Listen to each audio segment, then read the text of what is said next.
I'm doing a presentation in 3 parts, so there'll be 3 little acts, and at the end there are some snacks, which I'll sort of explain as I go along.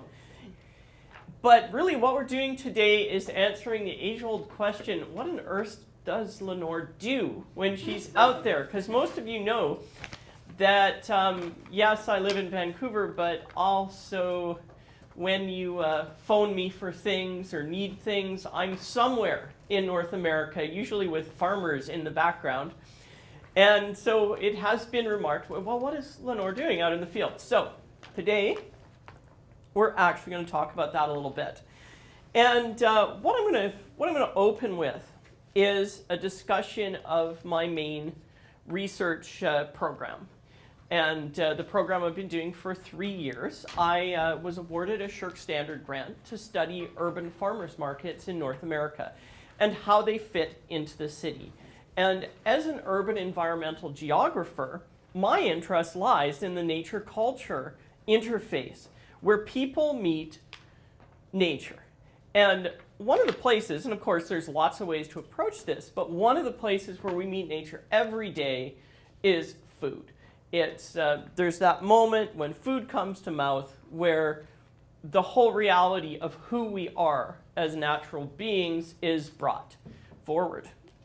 And I like to say that we need to understand this dynamic geography of our species. And it really is the primary interaction with nature. And of course, that stretch between city and farm is one of the interesting sites for that. And it's been said, and the quote I like to use, especially with my students, is food is a liminal substance. It bridges nature and culture, human and natural, outside and inside. And so it's this wonderful place to be. Also, it tastes good. So there we go. We've got this idea of food as liminal substance. And what it does for me as a geographer, from that point of view, it sketches out the city. It's a way to see the city and how it functions. Oops, don't do that. Go away. There we go. So this was the project. 2008 Shirk Standard grant to look at 2 key questions. What is the potential role of merchants and customers in the farmers market, and how accessible does this make food to the city around it? And I've had a great deal of fun with this and learned some interesting things. Now, in the last few years, I've gone to a lot of farmers markets. Chris has gone to a lot of farmers markets because I've roped him into this. And my students have gone to, well, you get the sort of idea how that goes. And through going to all these markets, I want to really understand how the market fit into urban form. How does the market interact with the community around it? And I met some really interesting people. And one of the other things I am is a photographer.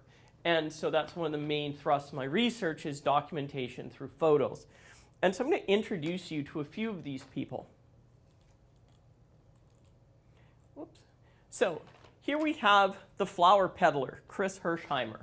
Chris Hirshheimer takes raw grain grown by small farmers, grinds it with a mill powered by a bicycle, and sells it at farmers markets. Right here, he's in Seashelt. And here's some of my notes from my tasting journal, as it were, because I do tend to do a lot of eating in the field.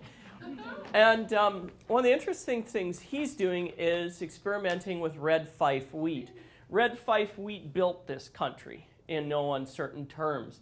It hitchhiked in from Scotland, a few stray grains in a bag, and was bred into the great flour of North America. It made settlement possible to a large degree. What's really interesting, red fife almost went extinct and is not actually even recognized by the Wheat Board of Canada, because the Wheat Board of Canada recognizes flours on their yield and on uniformity. So red fife is actually kind of a rogue illegal flour now that is being brought back. And one of the things I have for you is I had Chris make me up some red fife flour, and I've got some red fife biscuits for you to try. you will notice they're very, very unlike the bread that you buy today. Among other things, the nutritional content's about 4 times what one's used to in bread. This is why in all those old novels people just lived on bread, and you're like, how are they doing that? You can't anymore. The wheat was very different then. It's horrendously tricky to work with, though, which is why my biscuits look really strange. The modern flours are much higher gluten content. So the biscuits don't look great, but they'll give you an idea of what your great-grandparents were eating if they were settling this country. And I also just want to mention, because I think it's quite amazing, he has a master's degree in flour, which is quite wonderful.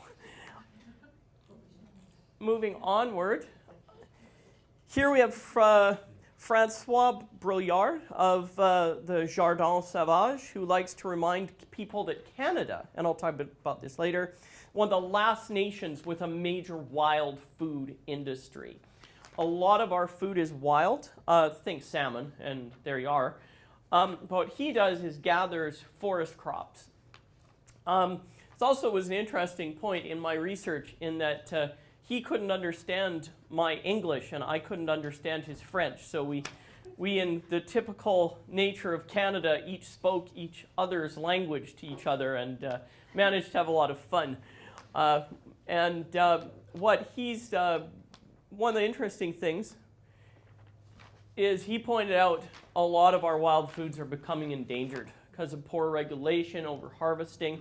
And he supplied one that I've brought with you. I have here some pickled daylily buds for anyone who wants to try those. And here I have a picture of, this is Serge Bourdain, one of the master butchers of Marché Atwater. He was kind enough to take me under his wing, as it were, and take me into his aging lockers and demonstrate the art of taking an animal, and which is almost still going moo, or in this case, ba, or actually oink probably, and breaking it down into what we see in the supermarket. This is a dying art.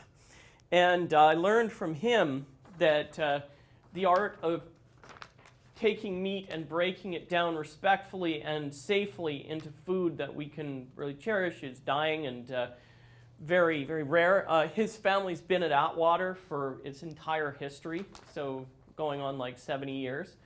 And yeah, I had a great bunch of fun with him. Well, it was very cold in there, but he had to show me everything. I did get to eat a lot of really interesting things. This is Natalie Peacock. Natalie Peacock, for those of you who might recognize her, she's the cheese master at Octavio's down in James Bay. Feel free to say hey. She's also a great personal friend and did some work for me, coming with me because she is a trained chef and is also the queen of cheese in Canada. So she did a lot of stuff for me. Is she alumni of the North? No, she's from Louisiana, actually, trained down there as a chef. And her and I have had a lot of interesting sustainable harvesting debates. And you'll notice the little guy she's holding is, of course, an urchin, which has now been opened up for a dive industry in Canada. So you can only catch them by diving and going and looking around for them and bringing them up. And this was part of a meal where I had some friends over in which we're going to demonstrate that most people don't often kill their meal. And so at this little dinner we arranged and we filmed it, we all had to kill dinner and then eat it. And we indeed killed this little guy, and I just wanted to state for the record, this is actually one of the worst things I've ever eaten. And, I've eaten some really strange things in my travel, but it was real nasty. So I don't know, maybe I got a bad one or something, but yeah. But we ate it for the research record and felt very connected to nature. And yeah, do feel free to go see her in James Bay. So, I don't just wander around randomly, although it sometimes looks that way. There is a methodology there, and one that's emerging within geography. A mixed methodology of multiple case studies and longitudinal case studies, which I'll talk more about in a moment, involving photo documentation. And part of the trick with food is you can't ever really capture it because it's all about senses that don't transfer well. Like, I can't really transfer the sounds and smells of Atwater or the taste of these things easily. Photography and sort of semi-structured interviews has been really good in this area. And the semi-structured nature of the interviews is I find that because it's so personalized and the skill sets are so specific, I often have to let people sort of range to find out what's interesting. One of the reasons, now most people working in Canadian food will look at farmers. I tend toward the chef end of things because they're an interesting link in the skills that are being lost. Because it's fine to have a farmer's market and have all this stuff show up at the farmer's market, but there's real skill in figuring out what do I do with it. Among other things, Natalie taught me how to cook kale, which I had no idea. I mean, it looks good, it's green, it's leafy. I once fed my father a bunch of it raw, not knowing you were supposed to cook it, and he was like, yeah, I don't like vegetables, don't do that again. But these skills are really important. Also, Chris and I have been exploring mapping and looking at how to map foods, and we did some farmers market mapping out of this project, which is just published. And so that's been a lot of fun too. But I'm focusing on the pictures. And what I'm going to do now is we were down in LA a little while ago at a conference and saw an interesting new technique that's come out of Japan called peshakusha. And it's Japanese for chit-chat. And it was originally developed by architects who, what they do is they show 20 slides for 20 seconds each to capture something, usually a building or something. But weirdly enough, in this age of blogging and such, the method's become really popular and has spread all over the world. And there's actually peshakusha nights now, so in Vancouver, you can go to a theater and watch peshakusha on all sorts of things. And Chris and I just put in another SSHRC grant to study the methodology, which we hope will be approved in June. But in anticipation, I decided instead of doing my usual slideshow on Atwater, which I've done a bunch of times, I'd actually make one of these things for you. And so I just need, how do I get back to the computer screen? Oh, this is looking promising. If I hit it again, or? And then down at the bottom, there's a removable distance. Okay, so there'll just be 1 second. And so what I'm going to do is when I hit slideshow, this should just work. And I'm just going to sit and do nothing for 6 minutes and just sort of absorb the market.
hungry. This was cruel, Lenore.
All right, so that hopefully gives you a little glimpse of the last 2 years of my life hanging about Atwater. And I'm going to talk a little bit about the market. And oh, good, that did stop. So, an urban market is really at its best more than a place to buy food, as you might have gathered from some of the slides. Markets serve as what Foucault called heterotopic spaces, and what are becoming known in the geographical literature as third spaces, which Stoja has been pushing that concept forward. They're a space where community is created and defined. And so this is Marché Atwater in Montreal. And I've been visiting the market regularly as part of this grant for the last 2.5 years. And it's a departure from my regular methodology in that instead of looking at the mechanics of the market or interviewing heavily, what I did was watch the flow of the seasons and go at different times and different stages of the day, etc., and just watch the flow of the market. You may notice one small flaw that did appear was it seemed like every time I went to Montreal it rained. It was sunny once in 2.5 years. So the pictures are a little more subdued than they would have been if I'd had full-on solar lighting. But still you can sort of see the crops moving along. And what I wanted to demonstrate here is seasonality, which was once a much more dominant feature of our lives, especially in Canada, and especially French Canada in particular has a bond with the seasons and fall and winter. And people ate according to the ebb and flow of nature. Now the market itself is very interesting. It's located in the Saint-Henri neighborhood along the canal, the Lachine Canal. The Lachine Canal was the main shipping channel to Upper Canada before the building of the Seaway. And so this was an extremely busy part of Montreal. The southwest part was predominantly Irish, African American, and French Canadian as well, and very working class, also known as the tanneries because of the tanneries along the canal. Market was built in the 1930s as a make-work project along the Keynesian model during the Depression. At the time, urban markets were major infrastructure items like freeways are today, or casinos or something like that. I don't know, but it was like what you built. I mean, because there were no supermarkets yet. Supermarkets were just being developed down in the southern states. The first supermarket was a Wiggly Higgly or whatever it is down there. So they didn't exist yet. Everyone shopped at the market. And so Atwater opened for business in 1933. There was a huge controversy because the market cost just a fortune because it's probably one of the nicest Art Deco buildings in Canada. It was designed by a man named Luger Lemieux, who designed a number of buildings in Montreal, but this is considered to be his masterwork. And it was designed to be much more than a market. Its vision was to be an enclosed town square. And though the first 2 floors housed the market, and indeed still do, upstairs was a hall that could hold 10,000 people. And this hall was the site of fierce debates over communism in Canada, over fascism and whether we should support the Nazis or oppose them, over union rallies, over separatism, and stump speeches. Some of the prime ministers of the day gave their great speeches in Montreal above the market in Atwater. So massively historic site. What I found really interesting, I had no idea when I went in the first spring what I was going to find. And you'll probably notice there's not a lot of food in Quebec in the spring. I mean, everything's brown. So there's no food for those first few visits. But what there was just an explosion of green, of bedding plants, of herbs. And this is a very immigrant-focused neighborhood and has been for 100 years. And so these people still have extensive backyard gardens, and they come to the market to buy plants. So early in the spring, it's just this riot of flowers and food plants especially. And especially popular lettuce, tomatoes. You probably saw the tomatoes. Summer, of course, a riot of food. Just wonderful. The market spreads out into its surrounding parking lots. And it's full of all the things you'd expect in a Canadian market in the summer. And what I found really interesting, it really ties into the neighborhood, which is very much in flux and changing. Now, in the autumn, I mean, you saw the corn, that was there. What I did not expect was, I came one day and the whole market was pumpkins. As you probably saw, they were quite beautiful. I had a great day photographing that day. It was just like, oh, this is such wonderful color. Turns out there's a reason. Practice of trick-or-treating first emerged in Ireland and actually was introduced to Canada through this neighborhood. And the pumpkin was, of course, a North American addition. Actually, weirdly enough, in Ireland, they used rutabagas, which don't hold a candle well. And so they used the pumpkin when they came here. And Montreal children continue the tradition, of course, calling out Halloween at the door, replacing a more traditional La Charité, s'il vous plaît, which is associated more with the Catholic Church.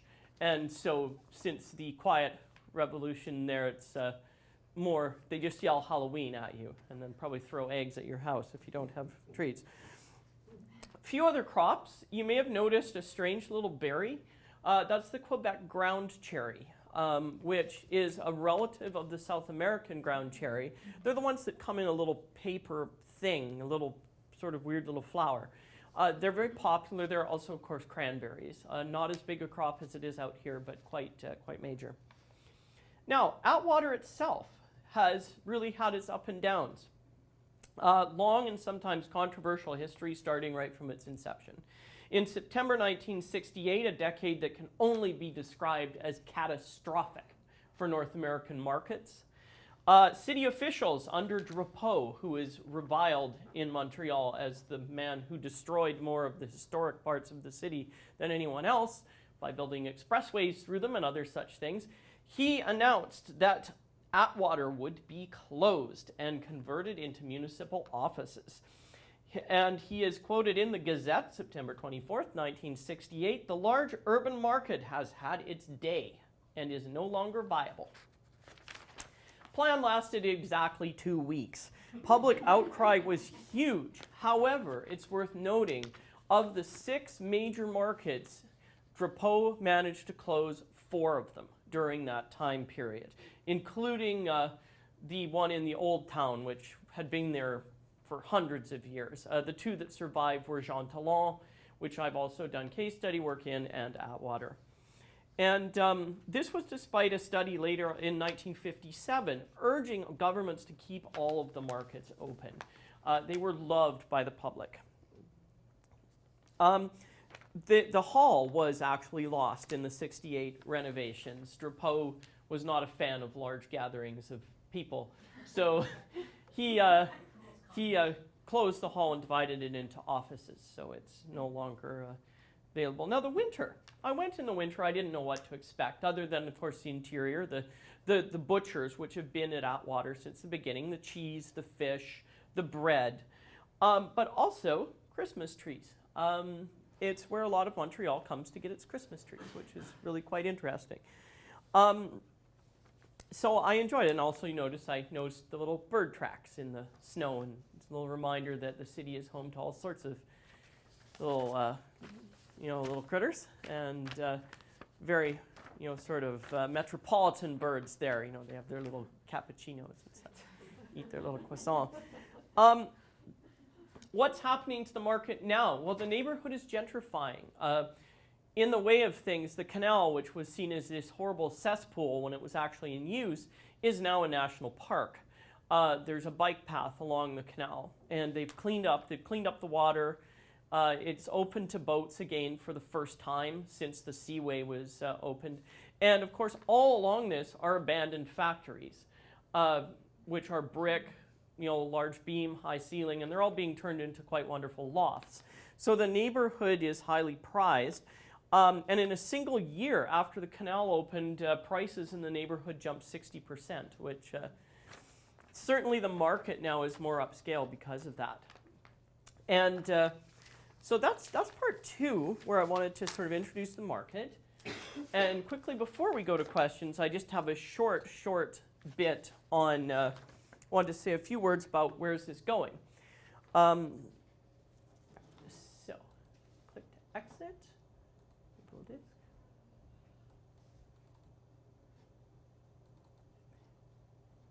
So what I'm doing next, what I'm sort of merging into, and slowly shifting priorities to, is this whole idea of Canadian food. Because during all this field work, I absorbed a certain atmosphere of peril about our cuisine. A lot of the farmers I talked to, a lot of the marketeers, a lot of the chefs, were really fundamentally worried about Canadian cuisine and the foods that supply it and the changing climate and land use changes. Now, I don't think I'm going to do all of these, but so I missed. So I've worked under this whole idea. By the way, if anyone wonders, this is actually the High Line in New York, which is a linear park on top of a railway right-of-way, suspended in the air through Manhattan. It's quite wonderful. And I like it, sort of this process. Sustainable development in my work has always been a process, not a goal. You kind of evolve toward it. Canadian cuisine has been evolving rapidly. It's an interesting cuisine. And I might actually toss some stuff around, but I might just see if our next one is. So food is this language. Language accessible to everyone, a global language. And a nation's food helps to define its very identity, and certainly also the identity of regions. Like Atwater is very much French, Quebecois. You really, you get that. Also, food has a huge impact. Along with transportation and housing, it's one of the 3 categories with the largest environmental impact. 15 to 20% of total energy used goes to producing the food we eat every day and getting it to where we are. It's also so individual that though you can't really throw your house away and start fresh very often, you can change your food patterns quite easily. And so it avoids the lock-in, is the technical term we use, that food and transportation has. You can't switch to using the subway if there's no subway there. You can change your diet. Regional food systems stretch right from nature, farmer and gatherer, through to processors, transport, to retailers, to chefs and home cooks, all the way around, and then back through disposal. And so there's a few critical theorists that I really have liked here that, like Lang has called food a microcosm of a wider social reality. It's like a little miniature of everything, and brings me to the point of Canadian cuisine. Because a lot of people will tell me, well, it doesn't even exist. What on earth is Canadian cuisine? Here, a little photo of the Wildcat Cafe. I was up there about a year ago eating muskox, which was interesting. So, Canadian cuisine, regionally based. We know that. That's one thing everyone kind of agrees on. Incorporates multicultural elements. Canadian cuisine, a lot of people don't think of this, but it's constantly evolving because of the role immigration plays in our country. And I'm going to pass around the first of our little show and tell things. I have in my hand fresh ginger, fresh cumin root, and fresh galangal, which you'll probably recognize all the smells, but I just sort of want people to handle them. And I mean, there was a time a few hundred years ago where these spices were worth more than their weight in gold. And now I can pick them up at Granville Island Market, and we can use them in our cuisine, mainly because so many people have come here to bring this knowledge to us of what we do with these things. And it gets right incorporated into our cuisine. Like one of the more popular poutines in Montreal actually is a peanut sauce cuisine that has come from the Middle East because of the immigration tracks there. Also incorporates wild and local ingredients, more so than any other cuisine on earth. And if you just want to think about it, maple syrup. 80% of the world's maple syrup produced here. Salmon. We have the biggest remaining salmon runs here. Number of wild food. Wild rice, very popular in Ontario. Wild game still makes its way into the diets of the north in a large degree. Right across the little ferns, fiddleheads, mushrooms. Mushroom industry here in BC, very large. Nowhere else in the world adds this to its cuisines in the same way. Whoops, was that it? Okay, I lost my slideshow. But I think I just had my, I was going to just talk, so I just want to put this one up so the people from Shirk don't yell at me. There we are. We'll just look at that. Everyone knows it was funded by Shirk. I told you that. So what do I want to do? I want to look at Canadian cuisine and the points at which it's threatened. That's sort of the direction I'm moving into. And just as a little few little bits. This is what Cook and Crane called geographical knowledges, and food is one of those. It defines place and space, and I'm really curious to see how that's changing. And just as an example, in case people needed to be kind of frightened, maple syrup production is down 30%. Climate change, because maple syrup needs a very exact temperature to be produced. They're worried they're going to lose another 30 to 40% of production in the next 10 years. The only solution is adaptation, which means moving maple production north where there are no maple trees. So it's actually a major, major undertaking. Salmon. Everyone knows that we're kind of defined by it out here. I certainly don't want it to go away. But salmon is threatened extremely by urbanization and climate change. And there's a worry. There is one report out that says salmon could be completely pushed out of Canadian waters, pushed north. Might end up having salmon on the top part of the country, but not down here. And these shifts are fundamental and really change the whole society in which they're in. Maple syrup industry supports a massive rural population in Quebec. It's small operators. So these really do have to make us think, what these climate changes impact what we eat. And I think we're all going to see a lot more. So what I've got for you here, I wanted to take questions while we nibble. So I have here red Fife wheat biscuits. You'll notice they're quite different than usual, and I've got a peach preserve from the Okanagan with them. So I'm going to send that around. And you can just sort of rotate. And the other way, now you might want to just try one of these. I've got a spoon for sort of like dipping it into your hand, because I didn't have anything handy to. So these are daylily buds, and these are a wild product. So Tony, I don't know if you want to try, but if you want to, go for it. You'll be the first. You can tell me what they're like. I haven't even tried these yet. That's all washed over.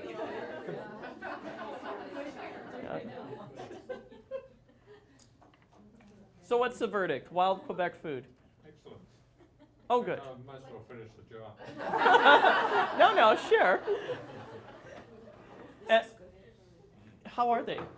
Very Good. nice. I really like it. It's different. It's a very different bread experience. It's Flavorful. yeah, it makes a nice dumpling, I've found, because it's very hard to bake it into a loaf. Also have maple fudge, just to get our maple fill. So does anyone have any questions about my little food adventures here? It's a cruel thing to do over lunch. Yes. I'm really curious about this whole sort of regional cuisine, and you identified Quebec as having a really strong sort of interplay between the land and the food that's produced there. Are there any other areas in the country that you notice that especially so? Yes, probably even more strongly is Newfoundland. Newfoundland has a very strong regional cuisine that, weirdly enough, has been shattered by the loss of the cod. It's as if someone struck the main ingredient out of the regional cuisine. And I've been doing a little bit of work with a colleague in Northern Ontario who's been looking at cod culture and the idea of trying to bring the cod back, because it's really effective. Newfoundland, a very strong cuisine.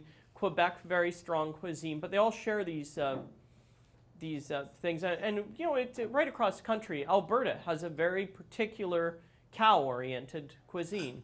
And here we have a very seafood-oriented set of very BC kind of preparations. So right across the country, you get these pockets. In the north, very interesting, but quite meat-intensive and fish-intensive cuisine that suits the landscape. So yeah, definitely right across the country, you get pockets. Really the only place where that breaks down a bit is Southern Ontario. It's there, but it's very odd, and it really is dominated by donuts, which you have to actually, which weirdly are like probably the most famous Canadian food of all. So there you are. Any other questions? Why is it so hard to get a market in Victoria? Well, you know, if people push, there's a large movement to get a market in Victoria. I've talked to a number of the people trying to push for it. But to put it this way, we're still pushing in Vancouver. We of course have Granville Island, but the main farmers market is Trout Lake, which is outside. And the farmers really want an interior market because if it rains, their sales fall about 50%. So they're sort of gambling on the weather. So in both cities, it's really a no-brainer. It would certainly succeed.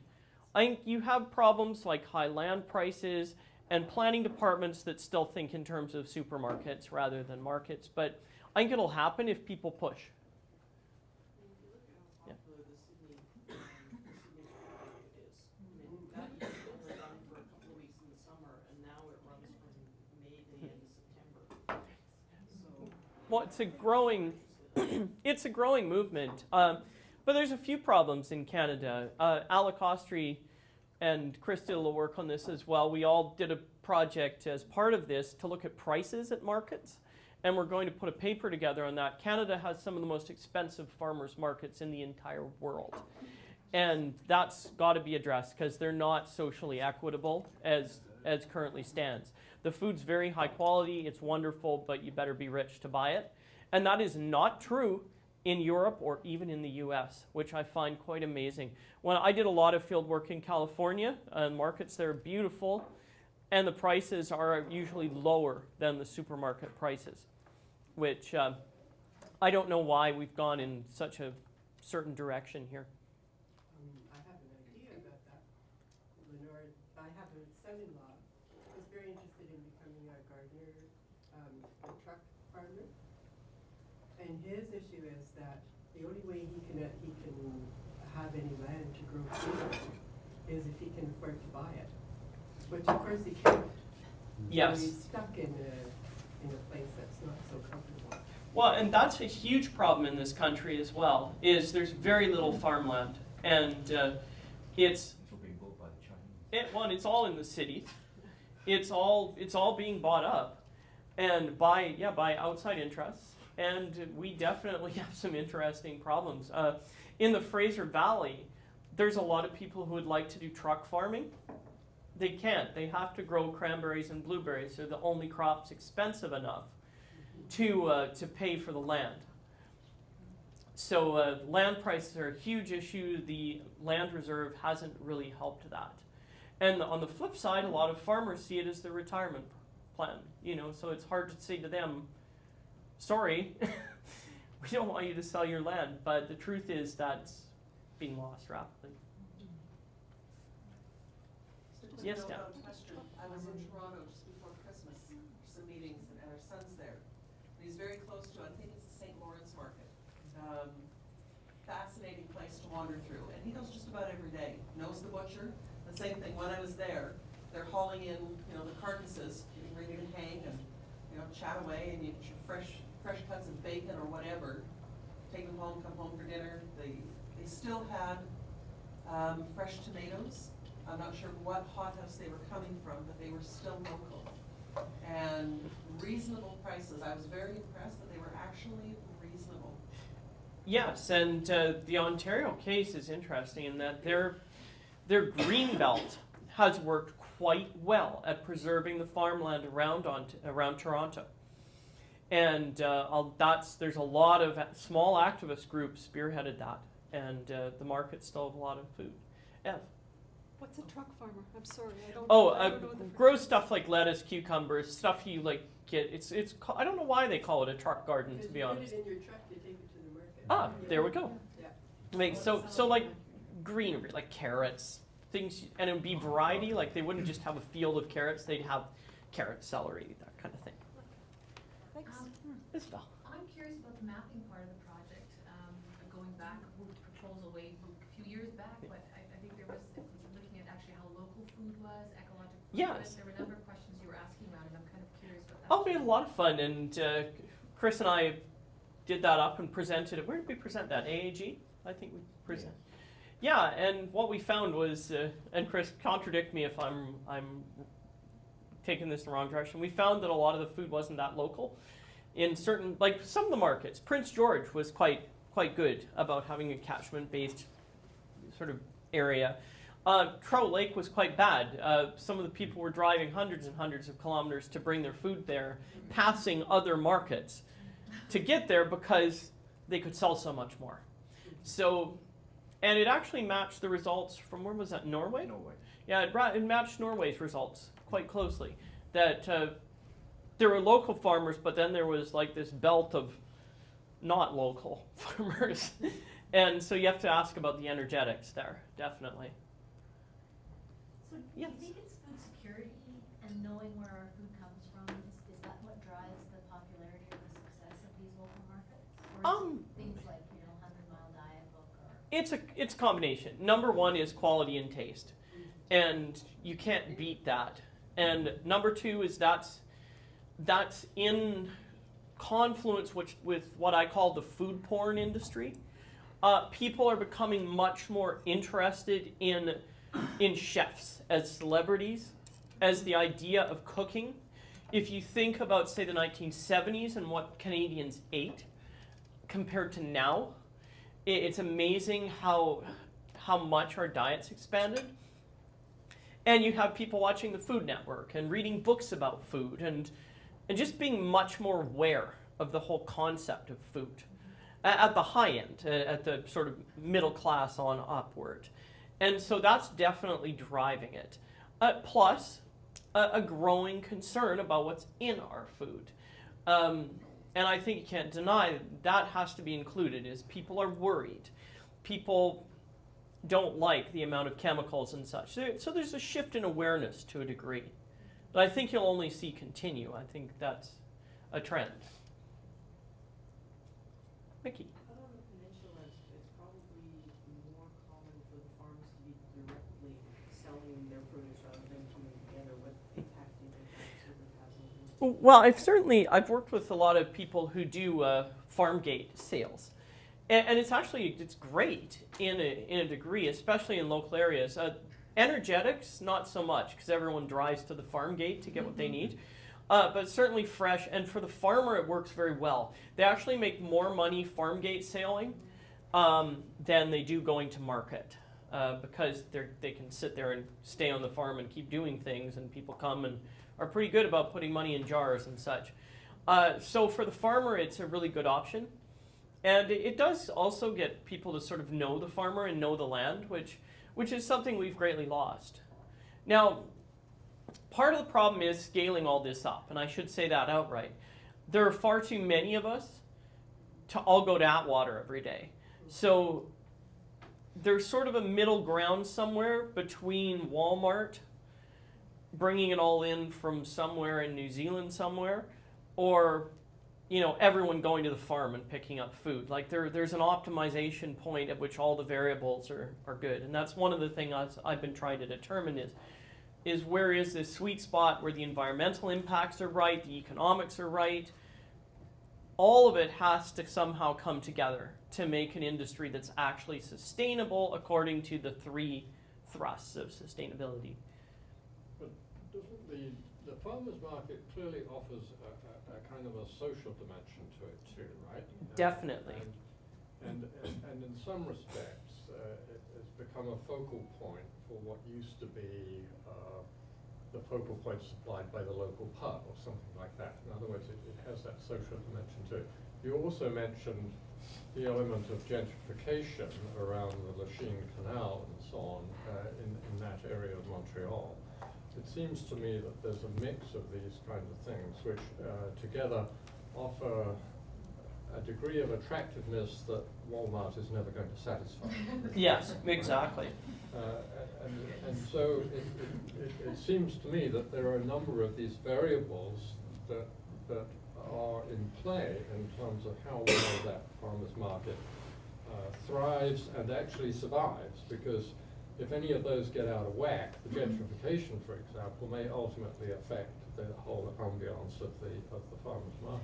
Yes, and I think it's one of the reasons we need more of them. And I encourage everyone to push for more markets. I think we could be building these things constantly and they'd still be popular. People would still keep coming. And one of the reasons Granville Island works is 60% of the people coming there live within 2 kilometers of the island. It's the island itself has driven this massive development all around it. And even though it's the #1 tourist attraction in Vancouver with millions of visitors every year, they just kind of go and wander through, but the local people actually use it. And same with Atwater. People go to Atwater to buy food, which is kind of the key to making these things successful. And yeah, it becomes very social. It doesn't work for all the farmers. Some of the farmers do really like that element though. They like chatting because they kind of, what they do is kind of lonely. Some of them don't. And so they'll send like a daughter or a son or something to the market. But definitely that town square element they were trying to capture when they built Atwater is, it's been there for thousands of years. The marketplace is where you go to meet people. And yeah, Walmart doesn't quite do that. So, but probably have time for a couple more. And yes? I have 2 questions and a quote. My questions are, I know there's a lot of kiwi farms, especially on the peninsula, it seems, but I never see kiwis in the grocery store. And it's, They get farm-gaited. And it's on the Okay. peninsula, and you can make the tour of all the farms, and you can get kiwis, and you can get they honey. just don't sell to the grocery stores. Wow, because it seems like there's so many big farms. And that's kind of my second question is, do you think the grocery stores are gonna start focusing on local food more, because they seem to have organic sections and be promoting the organics, but local, it's much harder to find the items, I find. Yeah, I think we're already seeing that, especially in Ontario. There's been a shift toward that, and I think it's great. It's anything that gets more people eating well and eating healthily or locally when it's works, is great. And we're never gonna be an entirely local people. Canada, because of its local, its location. Unless you really like snow cones, really a lot. Winter is going to be about imported food, but we can offset that as much as we can where it makes sense. And so I think you will see that shift. Thanks, Brandon. My quote is, eaten lately, thank a farmer. I saw it on a bumper sticker. Okay, I better try one of these. They're good. Those are pretty good. Yeah, they are a bit like capers. All right, well, thank you so much for Thank you. for listening. And if there's some more fudge, a few more biscuits, if people want No, some. I've got the fudge. Okay, the fudge is spoken for. Thank you. I want to try one of these.